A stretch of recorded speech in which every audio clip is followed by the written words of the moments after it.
What up, man?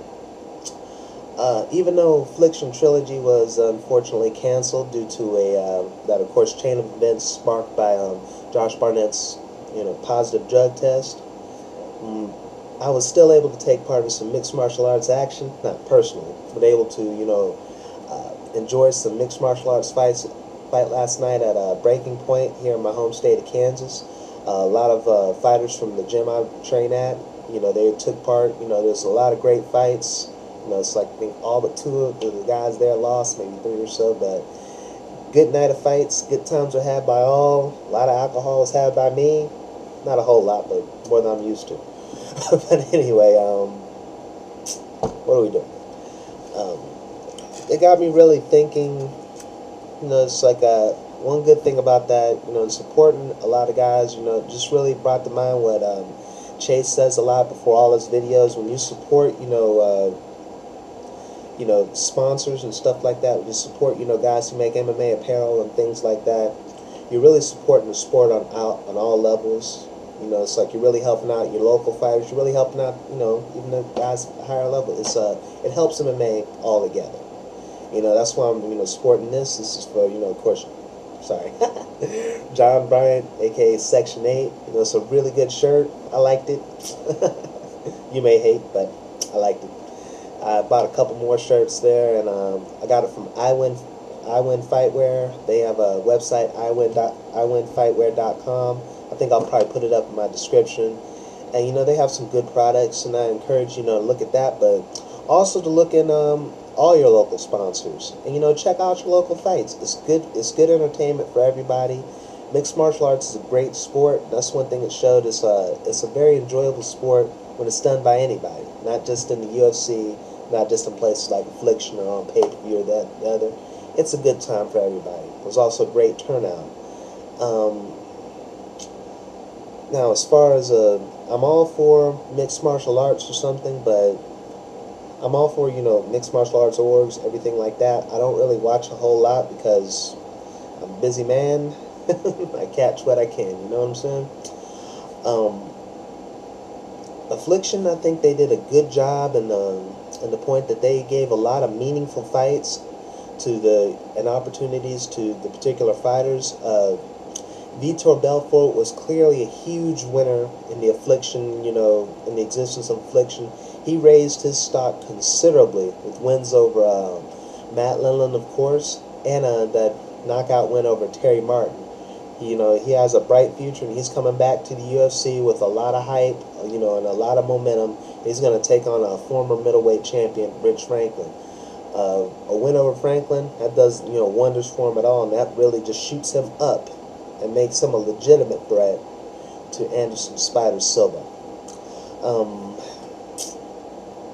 Of course, Fedor and the UFC once again cannot come to terms on that. That's unfortunate.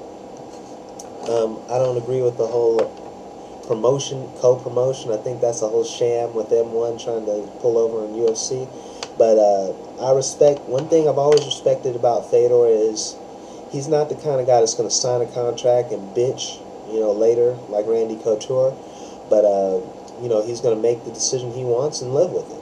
And, I wish him all the best, and I have a lot of respect for Fedor Emelianenko. As far as this, it's also unfortunate some fights got canceled, some guys' paychecks got held up and stuff like that. That sucks. Horrible, horrible, horrible. It's one thing I didn't like about canceling the card altogether. I mean, it's like that's why Affliction died. I'm sure it's been done to death why it's over, but putting all your eggs in one basket, it's the same thing I said about Pro Elite. And that's the same thing I predicted when I did that Pro Elite video. Affliction's going down. Maybe not in the same manner. I didn't predict someone would fail a test, but blah, blah, blah. But a lot of fighters from the Affliction card, like the Sobral and Wasasi thing, they're going to be moved to Strikeforce for the light heavyweight championship. I think Jay Heron is going to take on, what's his name, Nick Diaz. I'm not sure what division that's going to be at, probably at welterweight or something. That's probably going to be for the welterweight title. You know, a lot of guys have opportunities. Some guys are left in the cold. That's unfortunate, but that's just business.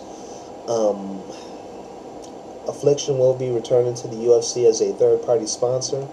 While they were banned, you know, a lot of guys like the Silver Star Casting Company, One More Round, Tap Out became a larger presence, and you know, several other companies really stepped up their game to fill that void of sponsorship for the fighters. And with that void being filled, and with Affliction being once again added to the fold, I think that could possibly mean even more money for the fighters, and that's a very good thing. So, you know, like I said, some eggs had to get cracked for this omelet. Some fighters are, you know, still probably looking for fights, but that is unfortunate. But I think this whole thing is probably be a good thing for MMA. It's going to also be a good thing for any other mixed martial arts companies coming up. You know, it's like a lot of people think that Dana and the UFC is like the Death Star, you know, going around just destroying peaceful worlds, but they didn't destroy Affliction, they didn't destroy Pro Elite, nor did they destroy, you know, the International Fight League. I'm sure they didn't help them, but that's not their job to help them. You know, you want competition. Well, that means the other guy gets to compete too.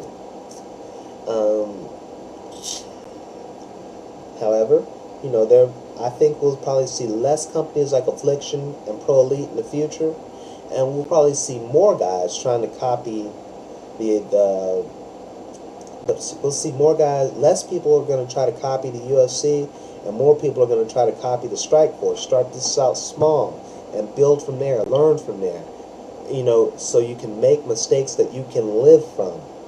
You know, just that's the thing. Everybody makes mistakes, but Affliction rose itself to such a height or something. You know, it's like a balloon or something. Yeah, you can probably get as high as a jet, but you can't take a bullet. I don't know if a man can take a bullet either, but you know what I'm saying.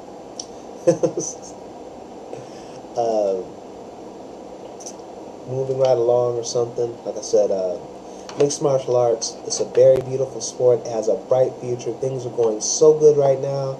I even think, you know, Tito, he even signed back with the UFC. He might take on Mark Coleman or something later this year. Tito, I've been kind of down on him, but I was also very heartened to see he buried the hatchet with Dana White. I think when he's not feuding with Dana White, he is a great fighter, and he is a lot less irritating, because I'd rather see him talk trash about other fighters than, you know, talking about a guy that's not going to fight. I don't want to see you fight Dana. I want to see you fight fighters. And that's the whole thing. People make this big deal about Dana. If it wasn't for the people that hated Dana, I don't think we would see Dana all that much. You know, Dana's, of course, I think he's very entertaining and charismatic, but I didn't really hear much about him till, you know, the only thing I hear about him is complaints. I didn't hear nothing about him until Tito kept running his mouth. Dana White, Dana White, Dana White.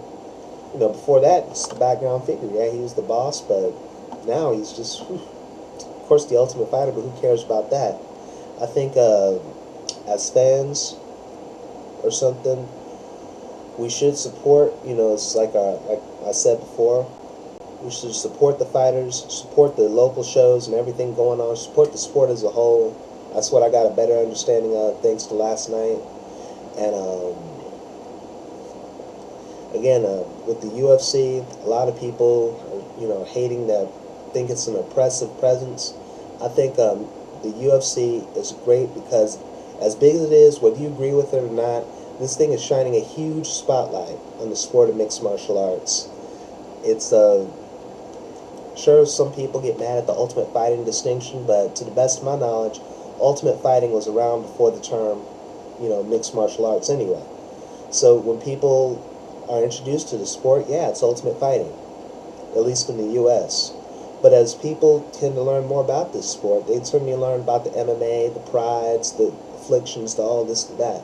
This is a very all-encompassing sport. This is a great age or something. It's the information age. People can learn about what they want.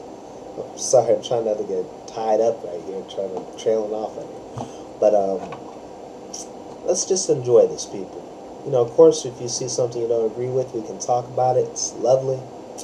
But, you know, I think at most we need to enjoy this sport. It's a great time. You know, great things are ahead. You know, you can't stop this. And again, much love to y'all. Talk to you.